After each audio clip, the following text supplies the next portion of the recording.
Hi Ray, I've got the map markers here zoomed in with the satellites, and at the moment I've got a blue satellite marker and a whole series of grey markers. So if I switch the colour to green, the main marker goes green, which is correct.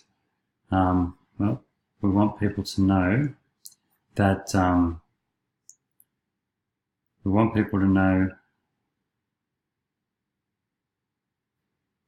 that when they zoom out, they've marked a green preference.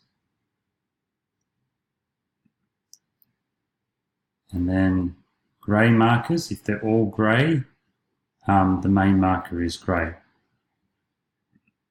But if there is a blue marker, this should be blue because they haven't marked, not all of the markers, the grey markers, are grey.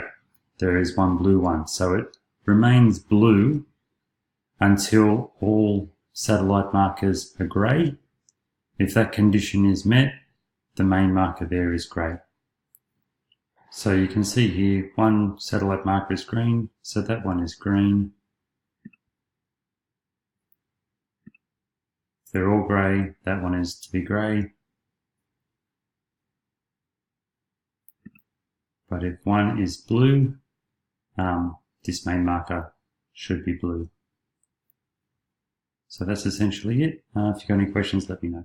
Cheers.